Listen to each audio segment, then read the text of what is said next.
We are getting a live message, y'all. National Weather Service, tornado warning in this area until 10 p.m. We are gonna die, y'all. We have gathered the coven, and we are here for a special ceremony.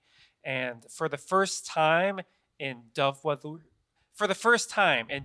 history, we even have a dog. A dog is with us today, Terra. And we are here to raise the dead so that we can take over the Chicago vampire scene. And we have brought a very special guest for this occasion. Not just Terra, but also Predation. And yeah, Pre is one of our best friends. Pre has a background in communications and works for a nonprofit that is a community-based org. Pre is a staunch abolitionist and a devourer of all kinds of media and uses all pronouns. Pre! Oh, Pre.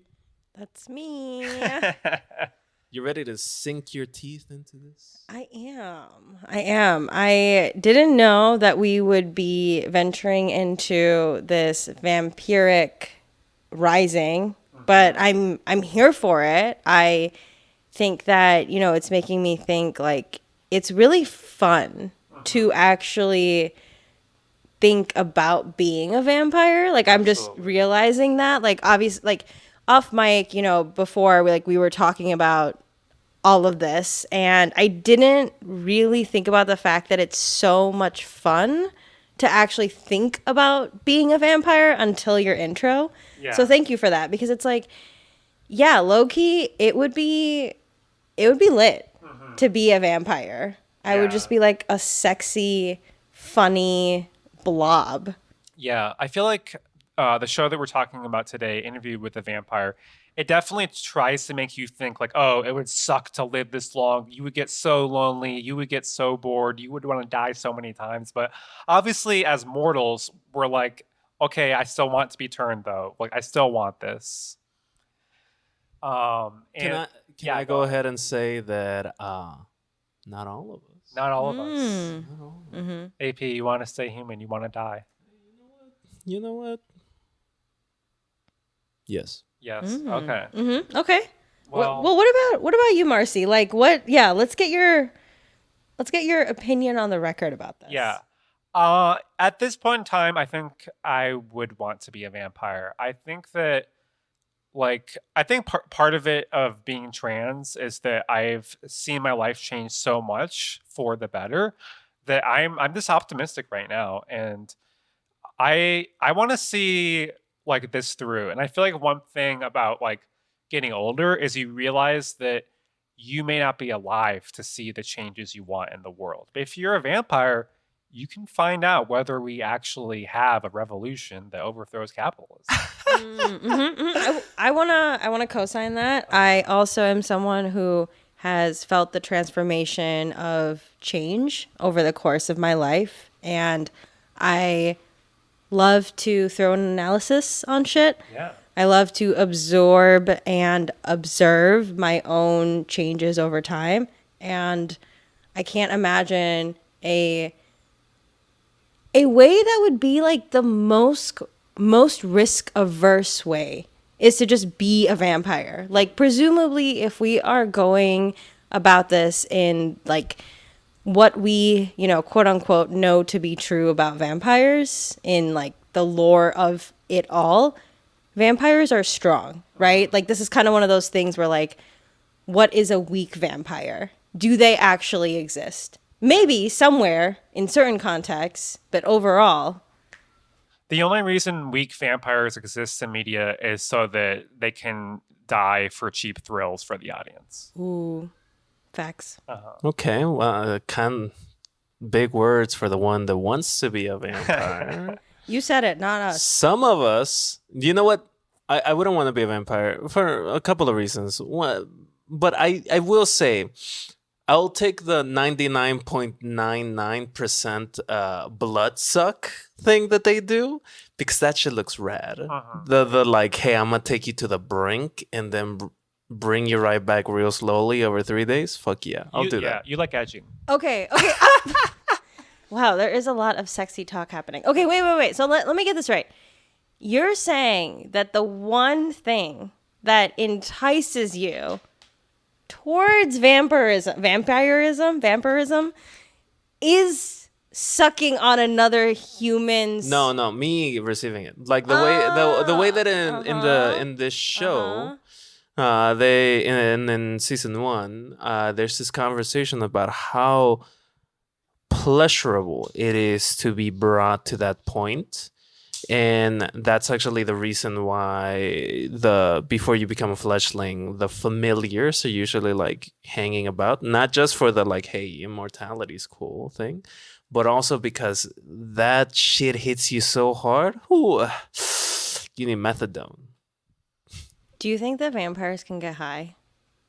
Yeah. Oh, in the episode, I'm not remembering specifically like the rest of the plot line of it, but in the scene where we essentially learn that, I think y'all are going to have to help me out here, but do you know what I'm talking about? There was a moment in episode, I think it was 5, where Daniel was drugged up Yes. hard.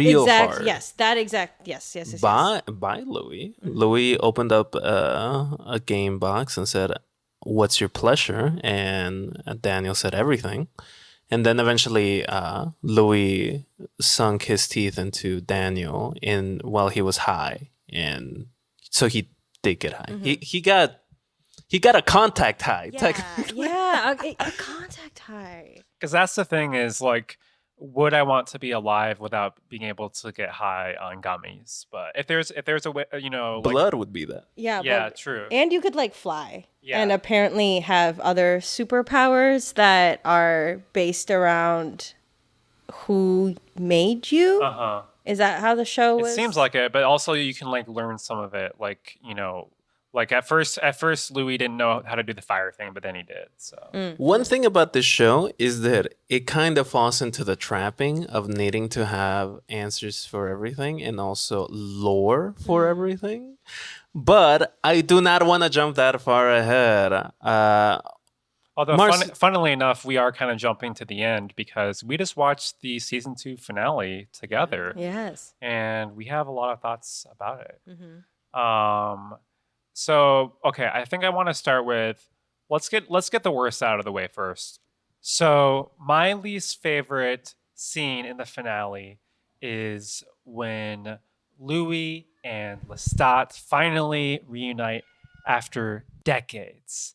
And Louie has just found out who really saved him when he and Claudia's romantic partner were on trial. And he finally gets to see Lestat again in New Orleans. And there's this really what they want to be touching scene between them, and they embrace. And the dramatic music, it was just... With a hurricane in the back. Exactly. It was way too much. What did you all think of it? I don't know. I found it tender. I found it tender that the only two people that really understand each other in the world, like, get to see each other again without the facade of needing to keep a persona that other people influence, like Armand or Claudia, even though that they feel a deep sadness for Claudia. I found it tender, but I also found it I found it a little too late. Sorry. Too late.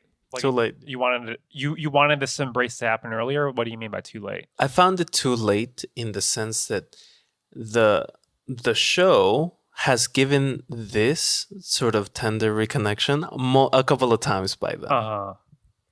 Like there's been many tender reconnections up to this point, which is okay. It's just like it felt like less impactful that if we haven't seen it before. Interesting. I don't disagree. I also thought that the scene itself was very tender. Like like this is a Nomi's going wild over Nomi here. has a lot of thoughts on Interview with a Vampire.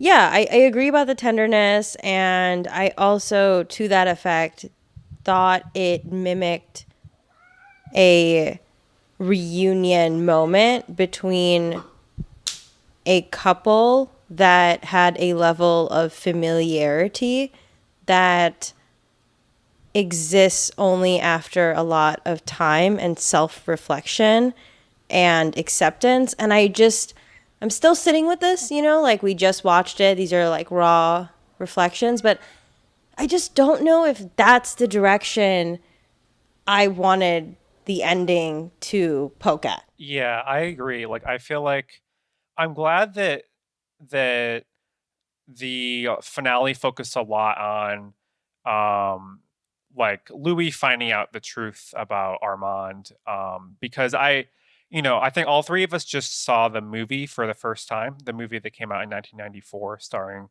Brad Pitt and Tom Cruise. And I was glad that there's a lot in the finale that was different than the finale of the movie. Since I think all three of us watched the movie like in between the penultimate episode and this one, so the only thing we were kind of missing was like how the end differed. So I am glad that we got the story of the fire and how that all played out, and there's a lot of the episode left after that. But I also think that like especially because we've seen so many of the horrifying things that Lestat has done.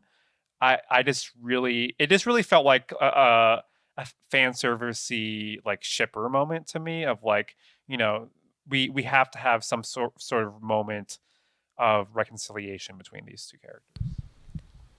Plus one to that, and I was nodding while you were saying all that, because also there are moments where I think the show took certain elements very seriously to add to the tone. So for example, to this, to contrast Lestat and Louis at the end, I'm thinking right now about how I felt in the interactions between Armand and Louis, and something that I was feeling a lot throughout the season, but more so on the last few episodes of the second season, was I felt this tension between the two where I was like, something isn't quite right. Like something feels a little bit forced.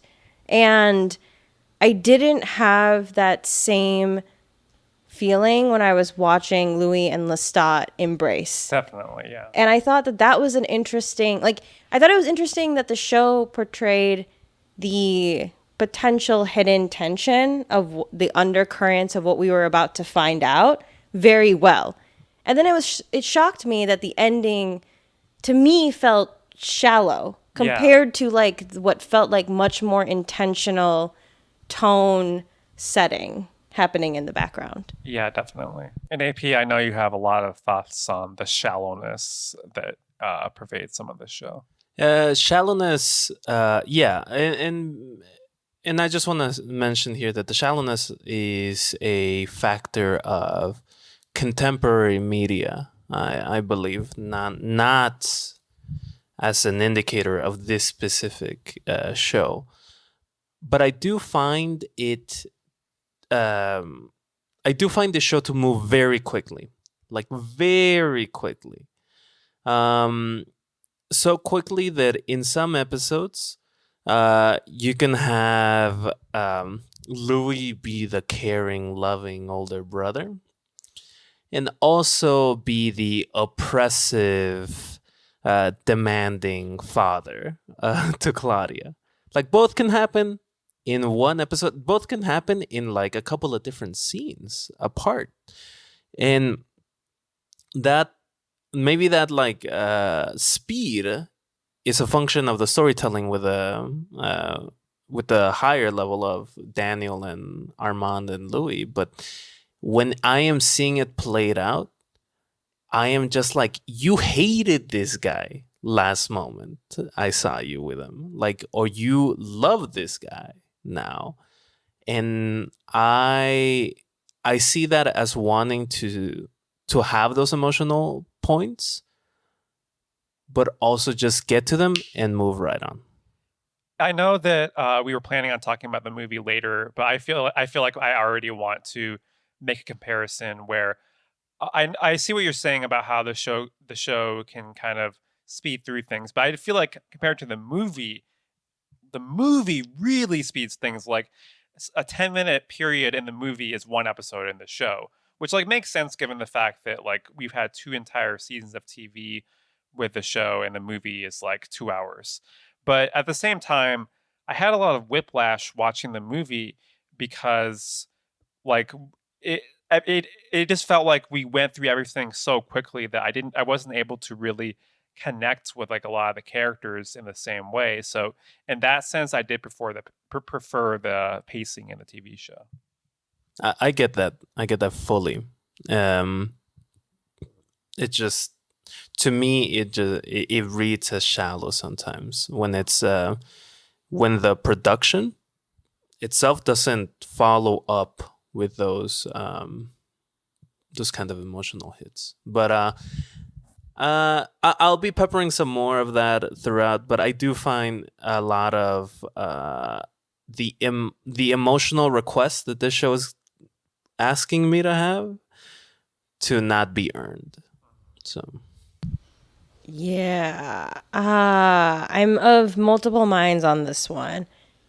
I think, and yeah, Marcy, I appreciate you just bringing up the movie and our reflections as it relates to the movie, because I think it's factoring in with our initial debriefs. Like, I think I'm noticing too that I'm not just having a reflection, like an immediate reflection after watching the series finale. Like, I'm also reflecting and reacting to what my thoughts were after I saw the movie, and now it's like it's coloring my interpretation of the ending of the show as well. So I want to note that. And it's interesting because with the pacing of the movie, for me, it just reminded me of certain factors. Like, Louie is an arsonist, and in the finale of the show, there was maybe not a throwaway line because it was right before one of the characters like blew up because of Louie, but this character says arson is passionate or something like something along those lines. And for me, seeing these events happen in a pattern in the movie was very easy to absorb, to see this character play out certain behaviors when they are triggered by certain events. And in the show, I think, and now I'm kind of jumping into like my thoughts on the show when I first started watching it in comparison to now, like finishing it. But there were moments where I was like, I feel like some of this is just drawn out. Like, I feel like we're getting details that don't matter. And it was harder for me to really get into the first couple episodes when I first watched it. And then obviously it like the actual concept of itself, like of what it was saying, hooked me. But I'm also wondering like how intentional the pacing was for the show when it was being created, and like how certain things I felt they were pretty good about making sure there was consistency in this like Easter egg. And then other things I feel like it just kind of fell to the wayside. And that happens with TV shows in general, but I'm just wondering like I think it's purposeful. specifics of the show. Okay. Because there is two timelines technically. There's always the one in the present day with Daniel and Armand and Louis, and then there's everything that happened before. Mm-hmm. And so when you're like mixing in and out of those two timelines, it definitely provides this sense of speed. One of them I think about is when some photos are being presented to Daniel, and he looks through them, and as he's looking through them, he gets to a pile of what seems to be like pictures of just men, of guys, dancers, and just handsome looking dudes all throughout. And like that is just a quick glimpse at the outside life of the coven that Armand and Louis had. But because we never saw that, we just got a quick glimpse, and then we went right back into the action of the coven versus. So you said that that was intentional. So like, what do you see that moment as being? Do you wish that they had expanded on that moment more, or do you feel like it was a frivolous moment? What do you think? I think it's actually a wonderful moment. I really thought that was a very beautiful thing there, because those photographs are both a reminder of the beauty that Louis was trying to find with his photography, his kind of like mediocre photography that the show tells us. It shows how deep Armand's deception goes. Because he snuck in some photographers' well-known images into these archives. So I think this show is a very smart show. I think it's very well plotted out, and it's clearly a very expensive show, and you could see it in the in how much pre-production would be needed. And so I like it. It's very purposeful. One of the things that I will not say about the show is that people did not think about every single little thing. And when I say shallow, I mean emotionally shallow. Right. But that's just me. For sure. So I find it wonderful, and it hits upon both the meta information of what went into that, and also the textual evidence of the layeredness of that, the glimpses of life that they had, and also the deception, as I said. That raises two things, and one of them is a question that I'm gonna pose to y'all. The first is a reflection around the narrative. I thought it was so interesting how at the end it was like, okay, well, that was a big event that happened, and then we said, fuck it, let's go somewhere else. And then we went somewhere else, and woo, look at that, 77 years later. Don't worry about it. Don't worry about the 77 years. Like, that's not the story to tell. I thought already there was a lot of indication that we are missing so much. And that felt like the point of the deception angle for me. The related question I have for y'all, I think that Armand got the villain treatment. And I guess that wouldn't be sitting with me in this prickly way if I felt that villain treatment was also given to Lestat and Louie, frankly. Or maybe even Daniel. So I'm wondering how y'all... Daniel's a saint. Sorry. I mean, AP... I love that man. Yeah, you are definitely a Daniel fan. You would have bought his book. I would have done a podcast on it.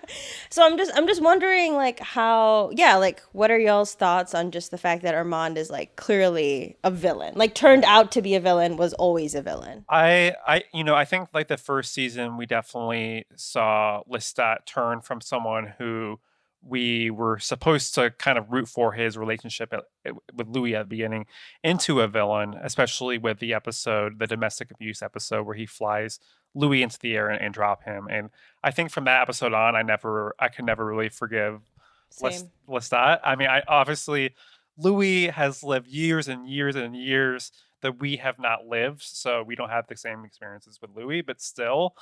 And yeah, I definitely agree that I think that I did think that the way that they the way that Armand became more villainous, or we got to see more of his villainy throughout, I thought that was interesting. But at the same time, it does make it feel a little bit more black and white of him being the villain, the person who victimized Louis. And at the end, it's like Louis is willing to forgive Lestat. He's not willing to. It seems like he's never going to forgive Armand. So yeah, AP, what do you think?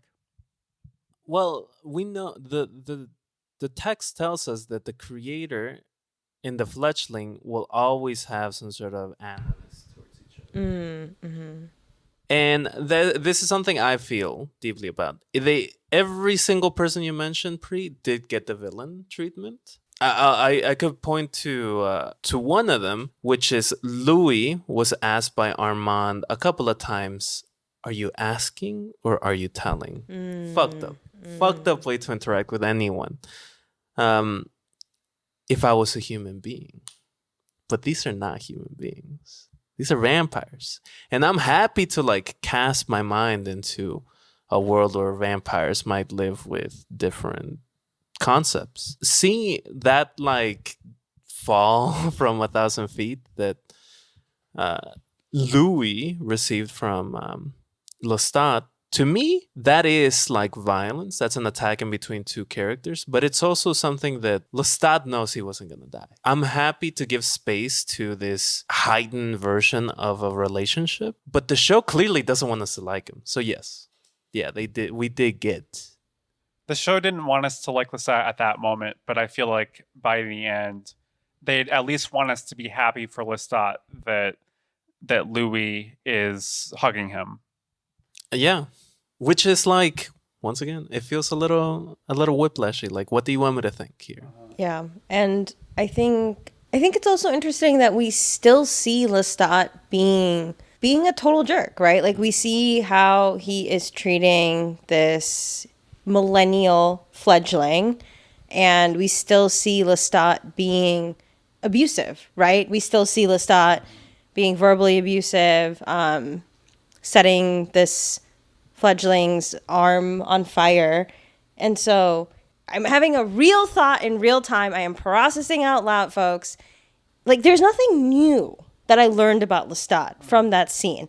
But what I'm kind of sitting with, like literally in real time processing out loud, is that I'm seeing Louie in a different light at the at the very end of the show. I'm not really sure yet what that is, but that's what's kind of actually coming up for me right now. Yeah. And I don't know if you two have seen, but when they renewed the show for season 3, they basically said that it's going to be the story of Lestat and his band. That's right. Yeah. That's right. So one of the themes that we wanted to talk about with this show is the queerness of this show. So, we've talked a little bit about the relationship between Lestat and Louie, and we've also talked about the relationship between Armand and Louie. And of course, because this is how us queers do it, Lestat and Armand also had a relationship previously too.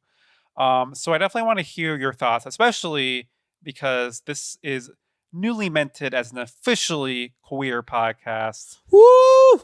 What do we think about how it compares to the queerness that may be somewhat subtextual in the movie? I feel like season 2 had more of an emotional desire. Had a desire to search the emotional depths of what it means to be in love. I don't know. I've never been in a same-sex relationship. I don't know if what I am seeing is likelier to a messy same-sex relationship, or if it's just like a heteronormative messy relationship. I feel like the queerness really popped out for me when it's Daniel as a young man with Louie. Mm-hmm. I think that is the queerest the show got. Interesting. Daniel taking off his shirt and being like, "So we're gonna do this?" Well, sure, yeah, that. But it's also the very approachable level of like, oh, we just met. We've been talking for 3 hours. Now we're here. Hookup culture being a large proponent of queer culture? No, more like these two people who are incredibly witty, high-minded people that found themselves and are gonna have this fun night with each other. And that is not to conflate queerness with promiscuity. That's to say, in this show where the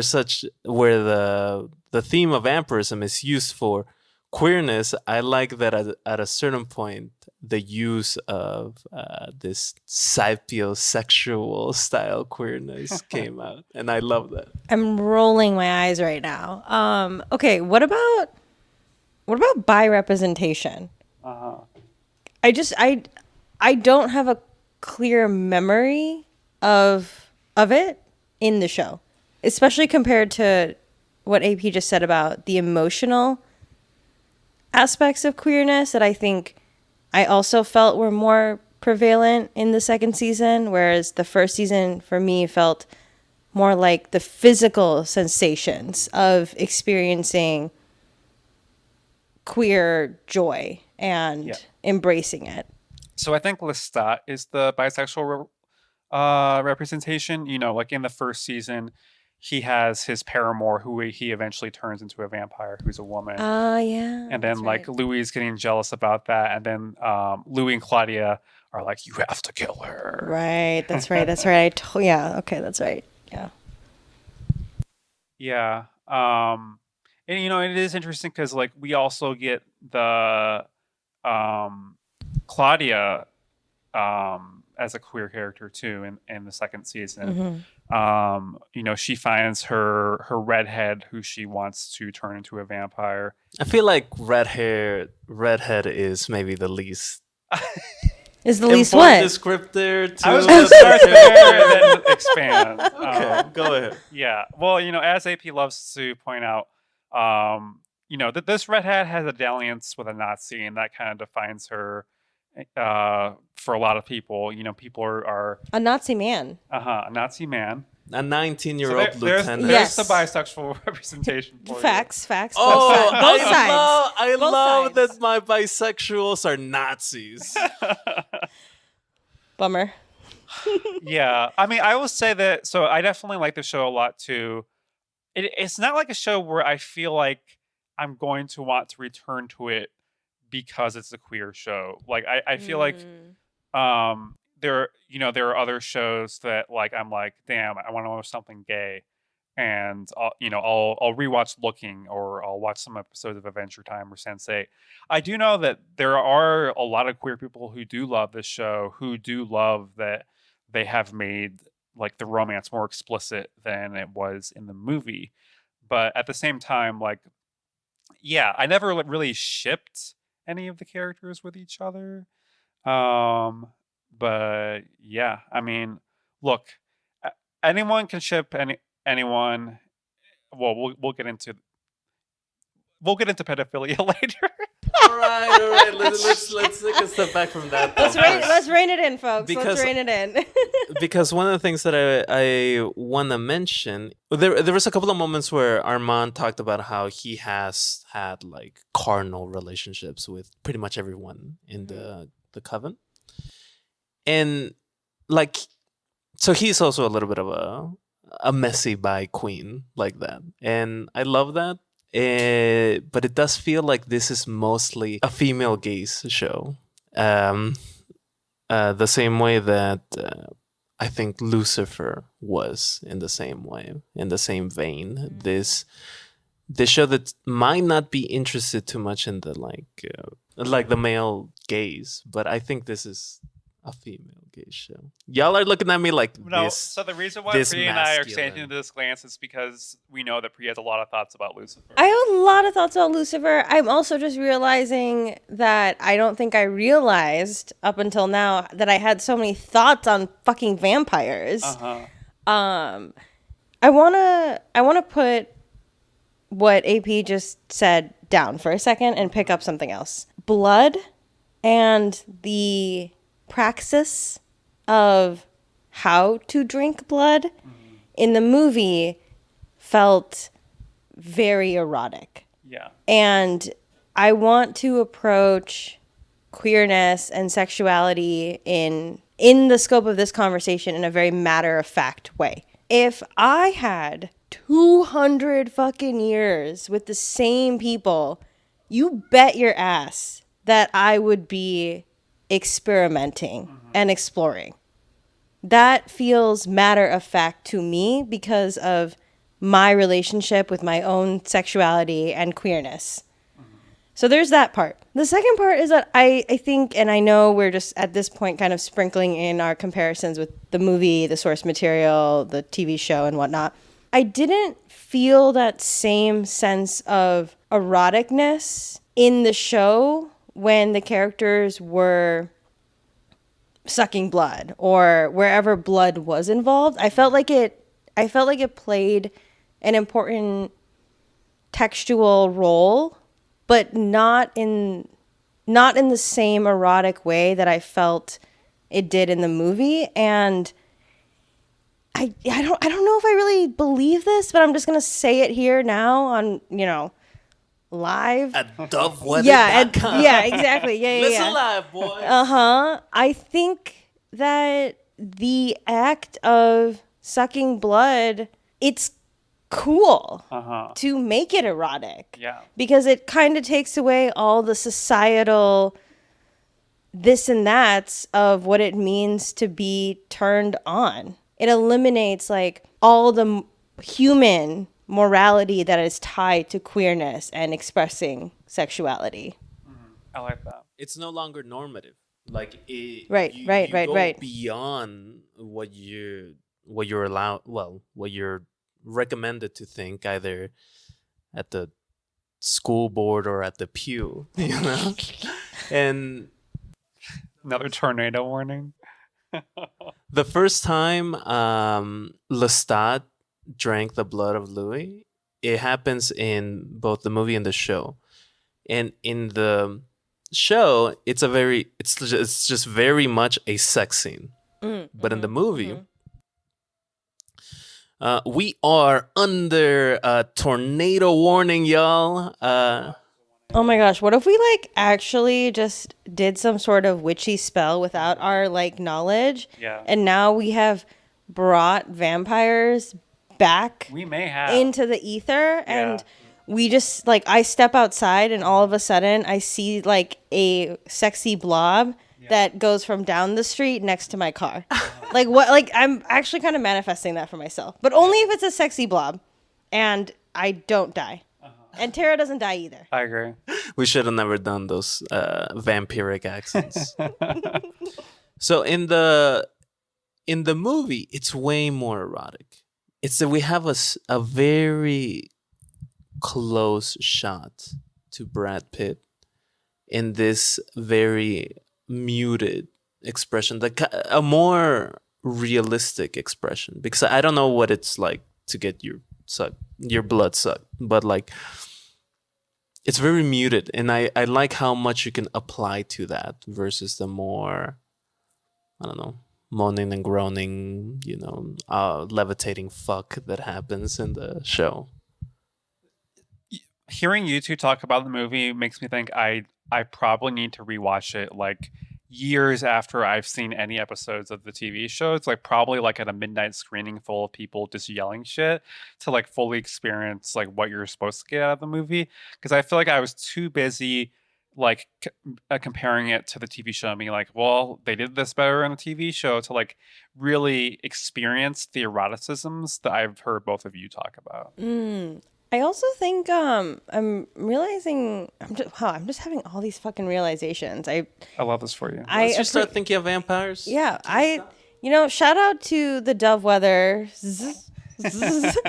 for bringing out this erotic flow of thought. I think there's also an element of kink in this. I'm realizing, and like I think over time. And I want to be careful with what I'm saying because this is not necessarily something that I have personal experience in beyond maybe just basic experimentation. But I feel comfortable in saying that the overlap between kink acceptance and exploration and queerness is greater than the overlap of kink exploration and heteronormativity. Yeah. or vampirism. Facts. It feels like the closest thing to kink that came into screen on the show was kind of played off as a power move. Going back to that scene where Louie tells Armand to just lay face down on the coffin and talk the notes to Louie while he, I don't know, Fucks him. Licks his butt. So you heard it here. We want more kink in season 3. kind of. Yeah. I think we're going to get it. I'll say that if the showrunners, if the entire ensemble, if they just want to just jump, like I would love to see these 2 seasons being more of kind of like wetting our beak a little bit. And then I would love to see the show take a super like kink and experimental and just gore direction. I would actually welcome that transition into it because I think it would. Oh wow! Oh. We are getting a live message, y'all. National Weather Service tornado warning in this area until 10 p.m. We are gonna die, y'all. We are on the lowest floor of a sturdy building. There is a basement, but which is very gross. Yeah, we probably don't need to. Okay. Yeah, we're fine. Yeah, I'm not worried. There's a ghost toilet down there, and it's where I do my laundry. You have to go outside to get there also. We're gonna take a hard turn talking about vampires to talking about witches wherever we land, wherever this tornado takes us. Wild times. Wild times. We're gonna keep this in. I want to keep this in. Yeah, no, I'm like not concerned. I think we're fine. Yeah. If we die here, I hope that somehow the recording still ends up on the internet. Me and then too. people are like, damn, this is the last Dovewhether. I can't wait to see. And then people open the recording, they don't know what they're going to hear us screaming. Great. We will hear the tornado way before it arrives. So until Facts. then, we must continue to pod. Yeah. Even as the country's crumbling around us, we must continue to pod. Especially now. No matter what attempts happen to whose lives, we must continue to pod. It is our right, not as Americans, but as people. We must continue to pod. Yeah, and this is going to be in the threequel to Twisters. It's going to be about podcasters. So yeah. Perfect. I mean, it only makes sense that, nature is reacting to us specifically, the three of us talking about the forces of nature in vampirism. Yeah. So we've touched a lot on queerness. I wanted to talk a little bit about memory because I really like how the show plays with memory where the first season we're getting Lestat's story to Daniel, but then we also get Armand in the second season also filling in some of the details.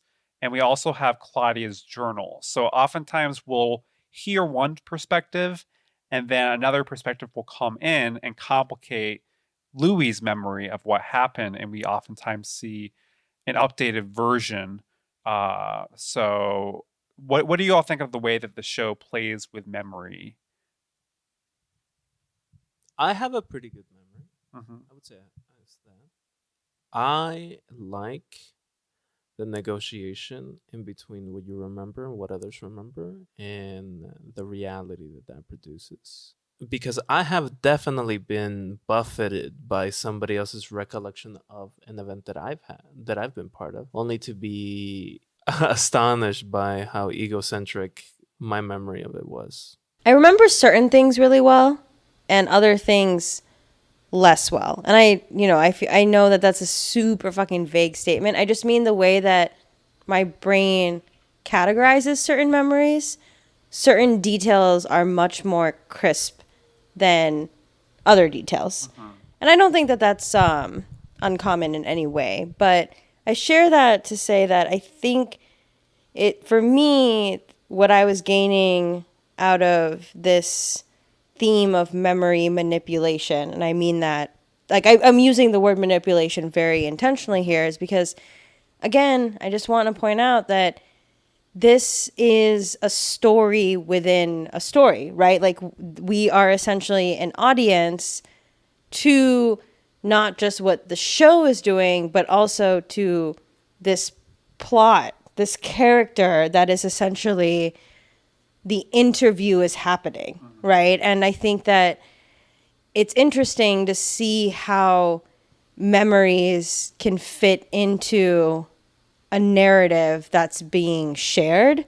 And I think that memories are something that we edit as we go along. And I think that memories can also be activated based on circumstances and situations. Like one of the things that I thought the show did really well was capture the moment, like the sentiments, the feelings around happy memories and how that led to certain other parts being revealed and how quickly that would all come crashing down in random moments when a different memory was revealed and like the tensions that it brought. So, for example, like in real life, I think that if I am having a conversation with someone and I'm trying to recollect a experience and like tell a story about something that happened and I'm coming at it from a positive mindset about that experience,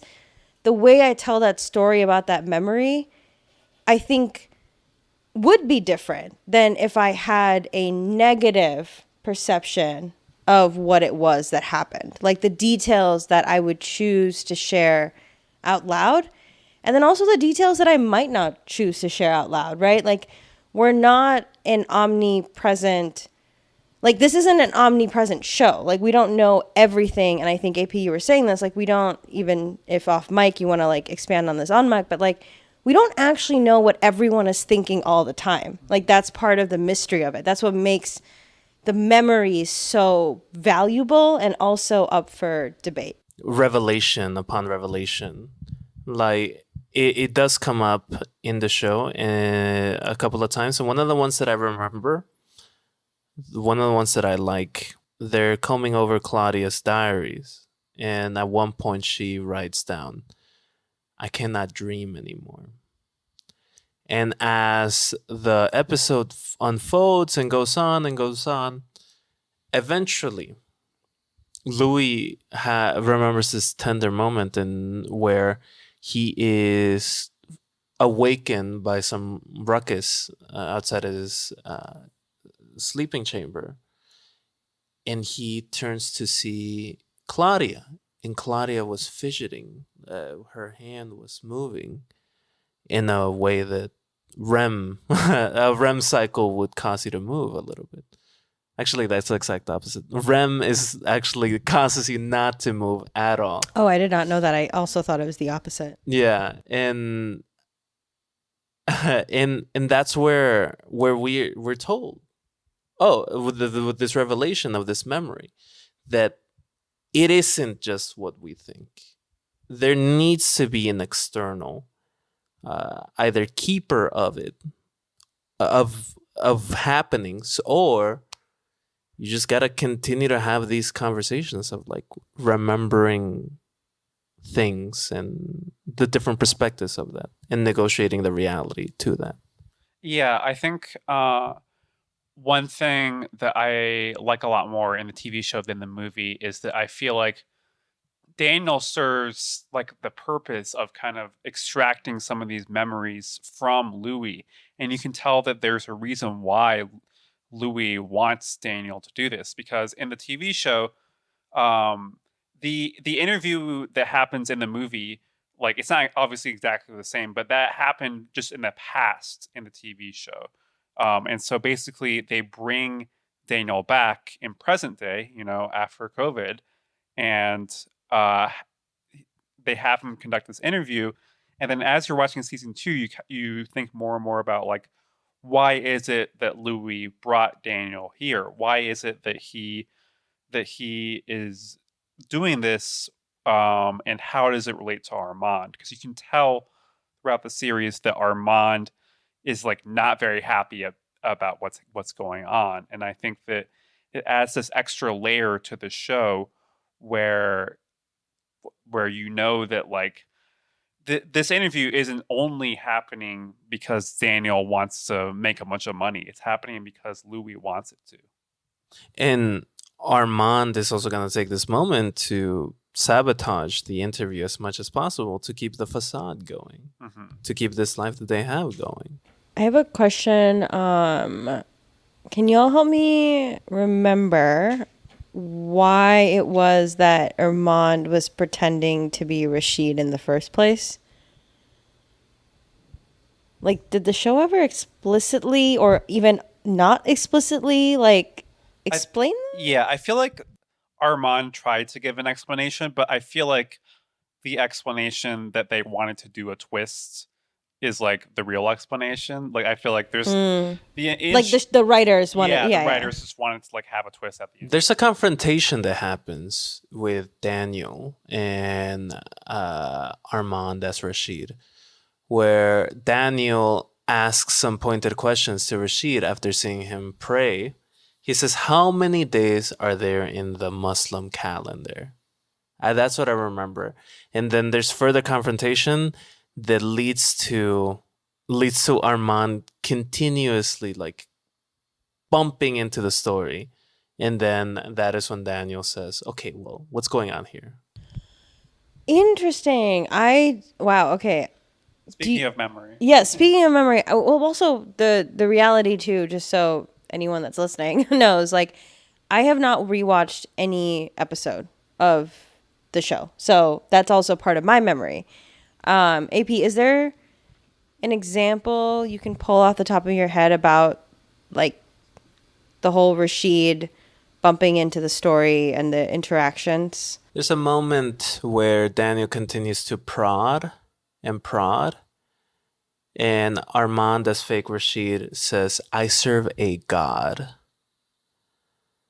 And then Daniel continues to prod, and he says, "Why are you following this guy? Why are you following?" Okay, Louie? yeah. What Okay. what is it for you? And Daniel continues to prod in the same manner when real Rashid comes out. Yeah, one thing I really appreciate about hanging out with Pri is that oftentimes like Pri will be telling a story and then stop in the middle and be like, "Oh, that just like brought up this memory," and then being able to talk about that. So I just wanted to say that I appreciate that about you. Thank you. That is a very endearing thing to know that you feel about me. Yeah. Well, great. We just covered memory. I think it's time to head to loneliness. So AP, I feel like you're, as the loneliness expert. I felt that joke before you even said it. Like I knew I could like nice. With friends like this, who needs a coven of vampires? I mean, we've talked about loneliness on the show before, and I've talked about my own loneliness. So, jokes aside, there's the moment in the show where Lestat transfers some of his loneliness to one of the people in the audience, and I know that this scene in particular was something that spoke to you, and I want to hear more about it. Absolutely love this scene. Uh-huh. That happens in the penultimate episode, which I am gonna go ahead and say is my favorite episode of the show. In it, we get this idea that like vampires have pretty much a multitude of positive reinforcements to go out and do things. They want to suck blood. They want to but the one thing that they don't ever want to do is just be alone with their thoughts, alone with themselves. And there's almost this biological component to it because all of them feel this way. Like every single vampire feels this sense of loneliness. Even the crone witch in Eastern Europe that sees this child that she made at some point die, and then the replacement also die, where she's just like, "We own nothing," and then just sets herself on fire. I really like that. The show really emphasizes this sense of loneliness.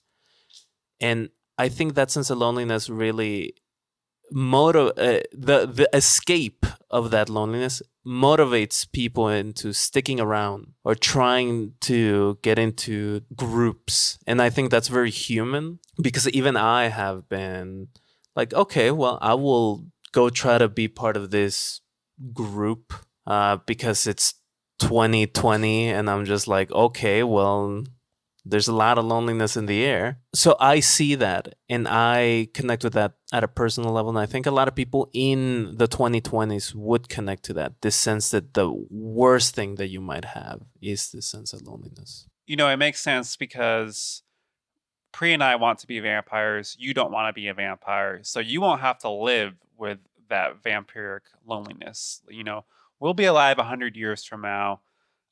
We'll be going, you know, we'll go to your grave every year and we will put flowers on it. How nice. Yeah. But what flowers? No. Yeah.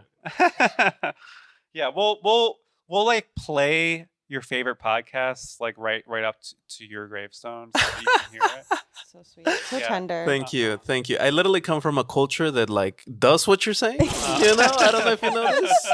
I don't know if you ever heard of the Dia de los Muertos. I don't know if you know about this big celebration where we literally do that. You know, I'm gonna be back for like El Dia de los Muertos. So you can just like hand me a corona when that's happening, all right? I also want to add a potentially human perspective into this. Not that I can speak from a different perspective, but I guess it would be cool if I could. It would be wild. It would. This podcast would become the show. So Terra is here.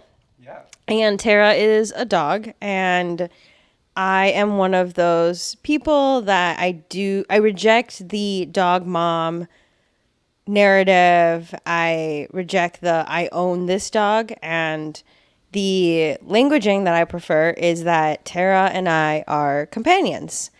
And from a very physiological perspective, after being with her day in, day out for years, when I wake up, I feel her presence or her absence. And this is something that this is not like this is not a rare thought. This is actually mostly everyone, I would say, if not actually everyone, when you experience any sort of long-term companionship. And I think if we're allowing ourselves to just like name the humanity that is represented in these vampires and the way they've structured their relations with each other and their world at large, it makes perfect sense to me that if you were once human and you experienced being human, you would understand loneliness and companionship on a human level. And I can only imagine, right, if we continue this train of thought of like applying human desires heightened into vampirism, is that you would feel that even more, like the need to not be isolated from others. And it's interesting because for me in the show, it was very apparent that having a companion is the same level of importance. Or let me phrase it this way. I think that it's interesting that having a companion was given the same level of respect as the depth of which the great rules, or what were they called? The grand rules, the laws were. Like everyone just accepted that people had companions, and having a companion was part of what it meant to be a vampire. That's technically the crime. Lestat in the court scene pretty much says that the crime that Louie should be and Claudia should be tried under is being placed into this sense of loneliness. Ah, interesting. Yeah. I'm also reminded of at the beginning of season 2 when Claudia and Louis are in Paris, but they haven't made contact with the rest of the coven yet. The coven are so mad at them for that. They're like, "Come on, you need to join us." Right. I think that's so. The use of loneliness here is, like I said, this show's smart, and I think it's astute to provide this sense of loneliness as one of the core drivers to the messiness of it all. And I think the way that vampirism is used allows the audience to overlay whatever they perceive their loneliness comes from, whether that is being queer in a place where that's not accepted, which is, I guess, everywhere. And that's a critique of the world, not of or like being, I don't know, like something that I had, being a brown boy in a predominantly not brown place, or being neurodivergent, or being French in New Orleans, or being a tornado, and that's one of the loneliest existence of it all. Absolutely. They usually don't have anyone around them. Tornadoes. Well, I mean, and twisters, they're there's more than one, or whatever the hell they say in the trailer. So at least those tornadoes found each other. So I like the use of loneliness and vampirism there because it provides space for the audience to overlay their thoughts and the source of their loneliness. Yeah. Well, we could talk about loneliness all day, especially when AP is in the room. But I want to make Damn. I want to make sure that we cover some of the more themes of the movie and kind of compare it with the TV show. So this movie came out in 1994. We mentioned Brad Pitt. We mentioned Tom Cruise. We also have Kirsten Dunst as Claudia.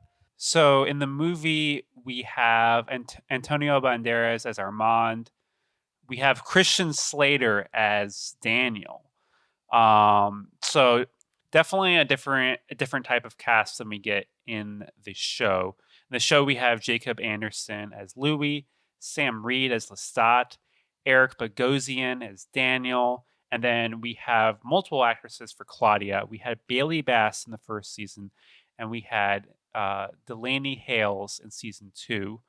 So yeah, let's talk about this cast a little bit. It's definitely like one of the main talking points, especially when the show started, is that they changed the race of Louie and of Claudia. And I think there's like, we could do a whole podcast just about that. But what do you all have? What are your all thoughts on the cast in general and how they updated it for the TV show? I have a lot of thoughts. Some of them are ranging from I totally get it to question mark.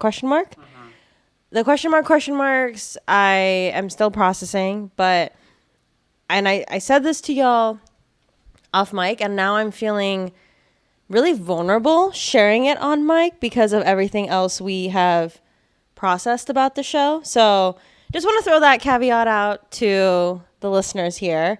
These are live, raw thoughts. I am overall grateful that we are not getting a main character that is a slave owner. The master slave owner on-screen narrative, like, I don't need to fucking see it. Like, I don't care if the person that is the slave owner is, a vampire who is, like, morally great. Like, that's just not fucking interesting. Yeah. I thought the story that they chose to tell by switching Louie's character in the ways that they switched him, I think there's a lot of nuance there. And there's a lot they did that, in my mind, course corrected narratives that, for very valid reasons, we do not center. Yeah, definitely. So I'll start with that. Yeah. Yeah, I think definitely watching the movie after I'd seen the show, it was very hard to invest in the characters given that they were slave owners and like the way that they treated black people in the movie. It is interesting. There has been like a lot of discourse online about like, hey, how come like right wing idiots didn't get mad at Interview with a Vampire the same way that they got mad at like the Lord of the Rings show for casting like elves as black. That's interesting. And there's like a lot to go into there. But AP, I want to hear your thoughts because I know you have a lot of thoughts. It kind of baffled me when watching the movie. At a certain point, Brad Pitt is so conflicted with his nature as a vampire that the slaves that he owned are having rituals. I'm just gonna say rituals because I don't think the movie cares to provide anything else other than that. And in this sense of exasperation with his new nature and then everything that's happening around him, he says, "Go, leave. You're free." That falls pretty short to me as a sentiment expressed of, because you're saying that a slave owner can only gain the humanity to let his slaves go when he becomes a vampire. Right. Like what are we actually trying to fucking say here? Like that whole aspect of the movie, like not in like this, oh my gosh, like I feel uncomfortable, but I genuinely was like, what is the actual fucking point of what you're saying here? And nothing. Yeah, I'm gonna right. say nothing. Yeah, no, I love that. I love just that. this idea that he's losing everything that he has, including the people he has. Right. Which is, yeah. I want to bring in the alteration to the show now. Jacob Anderson plays Louie de Pointe, a black New Orleans inhabitant. He might be mixed. He's called Creole in the first season, and he is charged with the manor that was left to him after his father died. And his father, I do believe, worked in sugar. He was some sort of sugar plantation, but that was too messy. No. Excuse me. The show says his current, at the time in season 1, his current profession, which was to be a pimp, is worse than the profession that his father had, which was a sugar plantation owner. And I'm going to go ahead and tell you right here, right now. One thing that led to the Haitian Revolution was the amount of suffering that came through the sugar plantations that existed there. One of the things you need to do to refine sugarcane is boil it. It's to introduce a major amount of heat to it. And this would not just burn, not just scar, but kill people regularly in these sugar plantations. But the show is not interested in exploring the true monstrous nature of humanity. It's just used to explain away how this guy is only through circumstance made into a pimp, and he's got to do it because he's got to keep up this lifestyle for his family and his brother that's, I don't know, a priest. Different. No, a priest is the least of it. He's just colored to be different than everybody. Almost, I'm going to go ahead and say almost a tragically neurodivergent. Like that is how that brother character is painted. Did the show ever reveal if Louie's family, as depicted in the show, owned slaves? No. Well, they had servants. And this is after the Civil War. So technically, the servants that are working for him are the closest thing. They're the modern slavery that the Civil War created to continue the exploitation of free labor, of black free labor. Yeah, that was like the other major change that they changed the time period of when the show was taking place. Right. They pushed it back. What decade, generation? Is it ambiguous? I think they did say I feel like when I'm with Pri, like we say we don't do math here. I mean, I literally don't do math. I've actually just started doing basic math on Duolingo, but I'm asking this question because these are not facts that my brain Definitely categorizes for me to remember. So, Yeah. and I don't have like a fact sheet in front of me because I'm just the guest. Yeah, absolutely. Yeah. I think they did change it, but I don't know. Like, while all of that was happening, like Louis was seduced to become a vampire. Right. And in that, he creates the only black woman vampire in Claudia in the Americas. But I get this sense of hollowness to the approach of what is being presented in the show, because the people creating it were mostly not black, and if I can think in the past, like the time frame was what? So basically, in the TV show, 1910s New Orleans, and then in the movie it's 1791. 17. Okay. 1791 versus 1910. 1910. Okay, so that makes sense, I think, as far as the changes they made to the atmosphere of what was going on. Yeah. It's interesting now to me that Lestat's character, though, is just unfazed through all of it.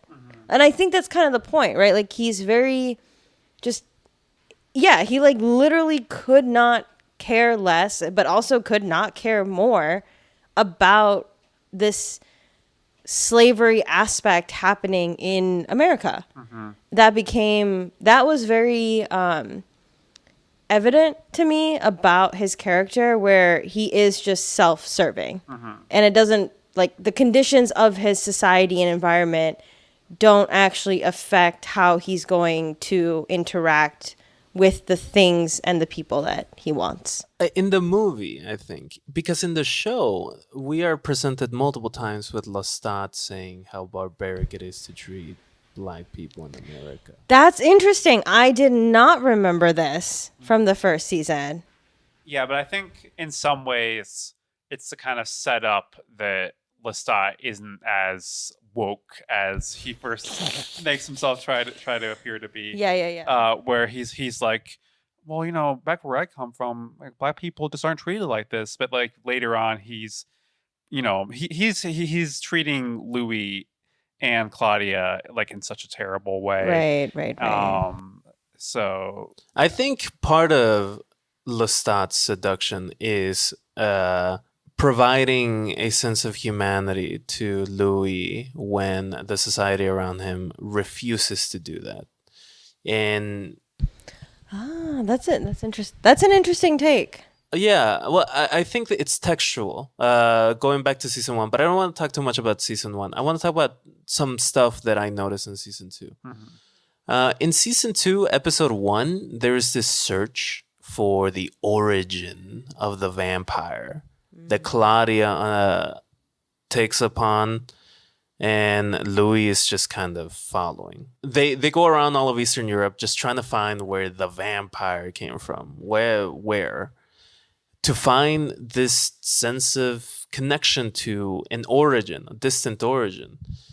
And to me, this is another example of how uninterested the writers and the creators are with connecting the real historical trauma of being a Black American in the show.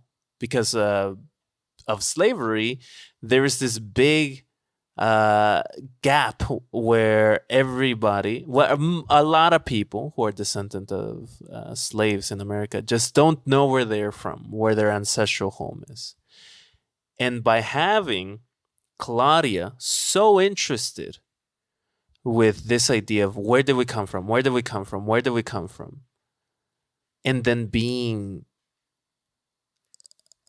moribund when she can't find anything that leads to the origin, I feel that something that falls so short. That falls so short of this idea that they're moving the needle forward in a racial equality within the show. Because that a lot of Black people in America try to do that, and they run into this just gap where slavery happened. And I find it so fucked up. And I find it so... And it's reinforced even with the casting of British Black people versus American Black people, where somebody, if you live that experience and you read it on the script, and in 2024, where there's a larger reckoning with all of this, you might have an actor get the opportunity, because it's not certain, the opportunity to say, this is kind of all bullshit. You're kind of treating these characters and the representation that they have as kind of just puppets for brownie points to your, I don't know, New York Times article you want written about you. Would y'all ever fall in love with a Nazi sympathizer, even if that person was super horny and lonely? No. I feel the same way, and that's I'm also a no. so that's Took also you a while though. I was waiting for y'all to finish talking. But I'm glad you said that, because that's kind of why I felt like a little betrayed, I think, by the writers, to have a character that flirted with that notion of like, where am I from?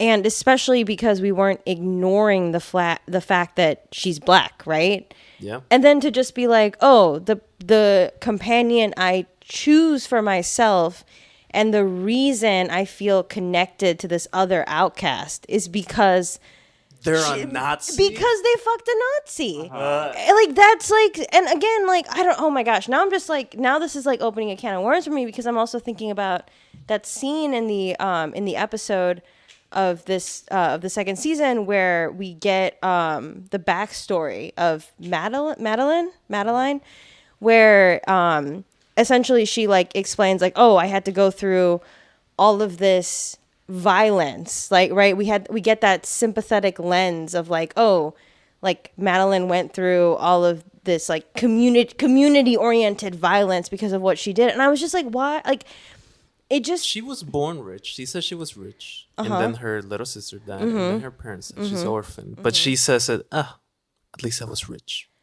I don't know. The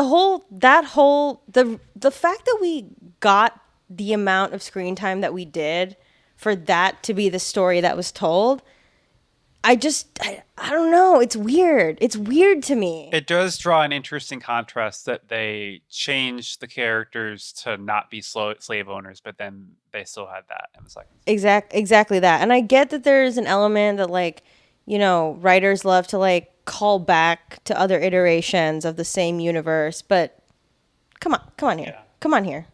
It goes back to this idea that we have to humanize this character, but except we're humanizing this vampire through whitewashing the actions that a Nazi took. And I'm just calling her a Nazi because that's what she is. It's not like if you just walk into the people that are oppressing you and you see someone crying and then you're like, oh, let me have this sympathetic fuck with you, this 19-year-old.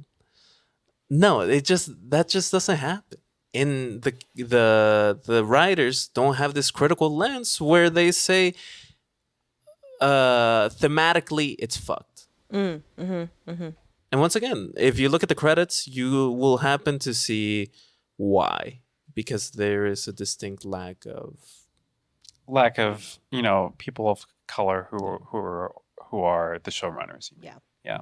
Like in leadership position to actually press these conversations into. The Nazi is further humanized, except because she loves this main character that we love.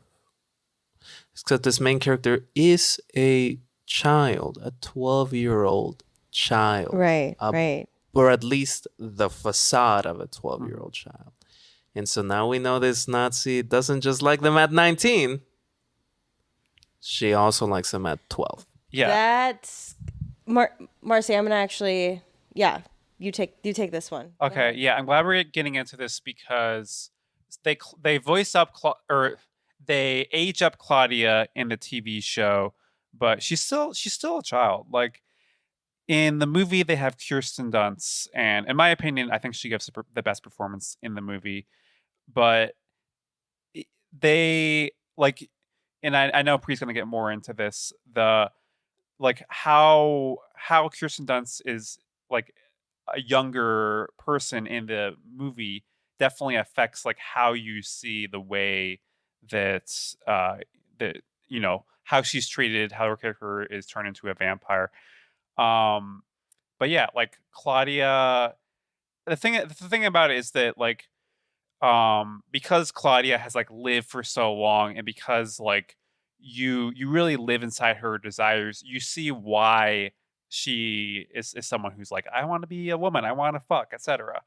But yeah, definitely this redheaded Nazi pedo, like, definitely not on the good list. Those two adjectives usually go together, so at least they're being accurate there. Yeah, there's so much there, and I'll start by referencing again this comparison with the movie where the companion, the framing, right, of the companion for Claudia in the movie, from if I'm remembering correctly, and I did watch the movie recently, it's like the Madeline in the movie explicitly says like, I lost a daughter. And so I think that in the movie it kind of shapes that relationship as like it's filling that void. Yeah.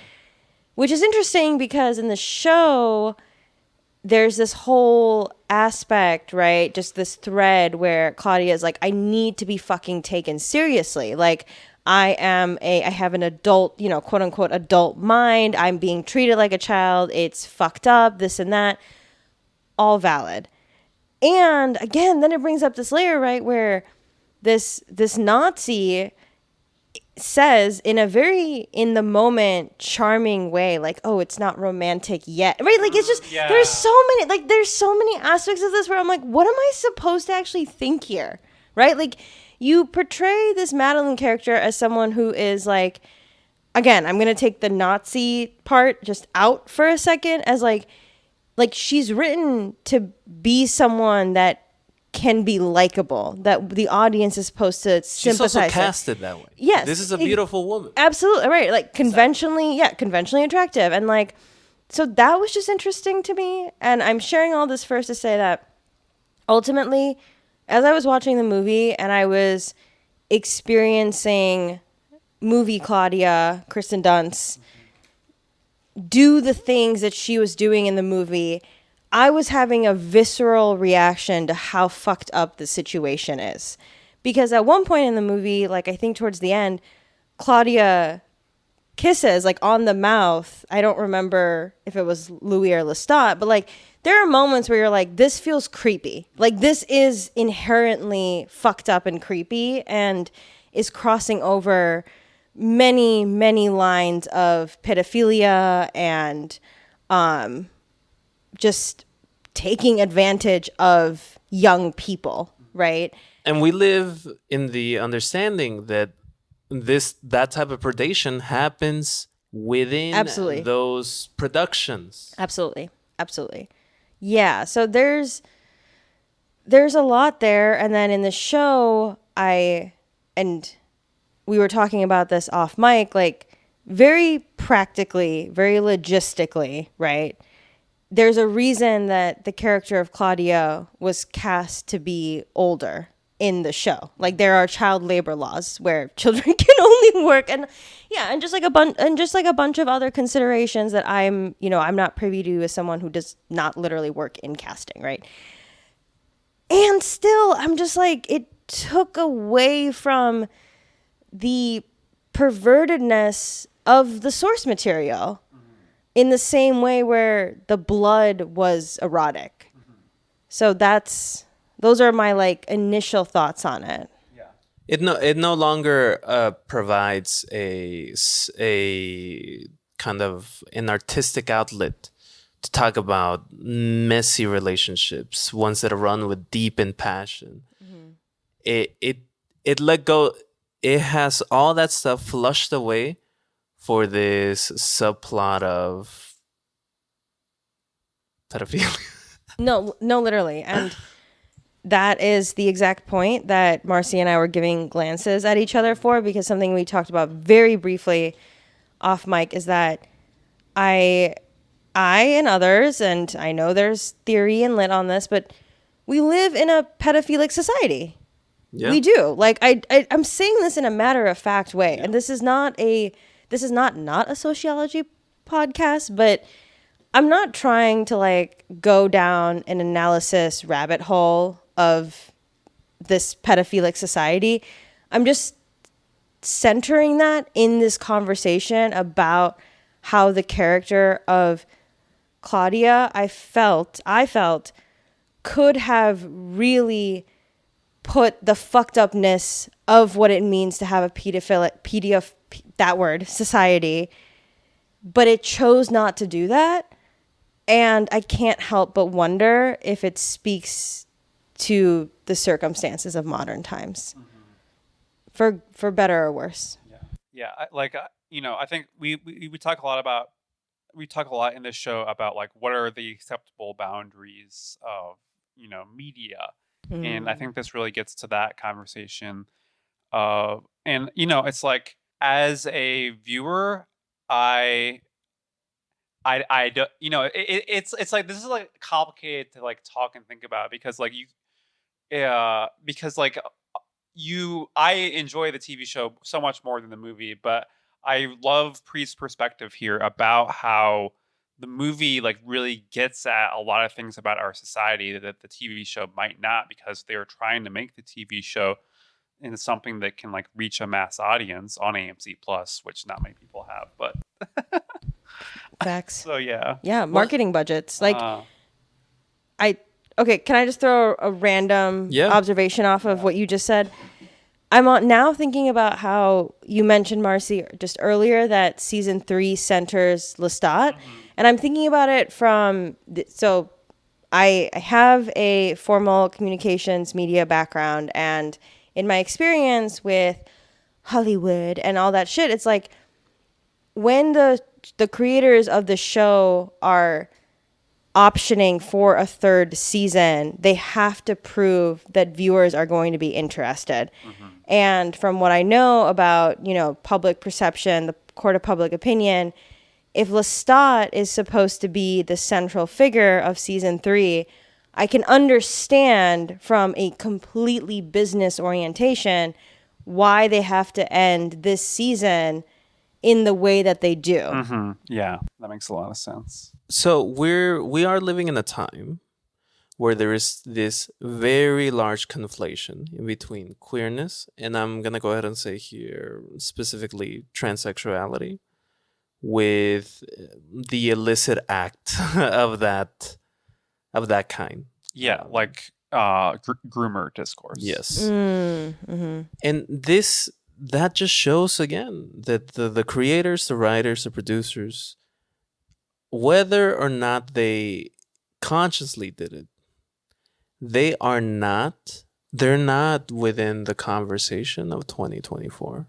They are within the conversation of the greater middle point America of what is allowed and what is not allowed. And if you have a larger group of people within a writer's room and you give that writer's room enough time to explore ideas, something like this, something like the inadvertent conflation of pedophilia and queerness would not happen. But it happened here. And that just shows that this show is not interested in communicating the what is happening now. And it is purely mass media to get AMC Plus subscriptions. That's a really solemn take, and I'm not saying that to disagree with it. I'm just actually like sitting with it. Yeah. That's also why I am not black, and when I speak about these the some of the stuff that I've spoke about this episode is in full understanding of that. So when I say that is why there are some spots that could have been fleshed out for the black experience that this show claims to have, and especially in so much of the interviews that I read, they love to talk about how this is real representation. But it isn't. It isn't. At the end of the day, it's not. About 10 years ago, there was this show that Matt Damon had on HBO, Project Greenlight. I never watched it, but I saw so many tweets about it. And in it, Matt Damon kind of provides the real essence of what it means to get a show done or a movie done and have a black lead. And I want to play you this video here. For a little background, Matt Damon has a show where he's trying to cultivate and uplift the next talent in Hollywood. And part of that is some black talent. In this conversation, Matt Damon is talking to Effie Brown, which is a black producer. And this is the conversation they have. I just would want to urge people to think about whoever this director is, the way that they're going to treat the character of Harmony, her being a prostitute, the only black person being a hooker who gets hit by her white pimp. We brought up to each other. So necessarily I true. think on the surface, they look like one thing, but they might end up giving us something that we don't want. And when we're talking about diversity, you do it in the casting of the film, not in the casting of the show. Whew. Wow. Okay. And that was about 10 years ago. We've been having this conversation not starting 10 years ago, but man, oh man, it blows that in 10 years from this last big issue that was very vocalized, very plainly vocalized, that you have the black talent on the screen and everything else, who cares? Has not changed. Yeah, like this is something that I think is discussed like a lot online about like blind casting and how if you cast cast looking for diversity but not actually writing to those characters in the way that to have their actually lived experience in there, which often happens because the creatives, the behind the scenes people, you're not looking for diversity the same way you are on the screen. And it's also making me think about how this show has gotten a lot of press for having Black queer characters, but in the way that you're saying that we're not getting the real specificity that we could be getting. Yeah, down to even the misuse of New Orleans. But with that, we must be nearing the end. The tornado is at the door, and we need to be good guests. So thank you so much for listening. And thank you so much, Pri, for joining our podcast. I'm really glad we had you on here. Thank you so much for inviting me on here. I had a lot of fun, and I'm excited for the coven that Marcy and I are inevitably going to create. Yeah.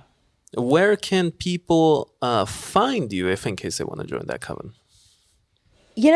I think it's best if we just run into each other in the wild. Cosmic, I love that. Well, you can find us at Dovewhether on Instagram and on YouTube and wherever you get podcasts.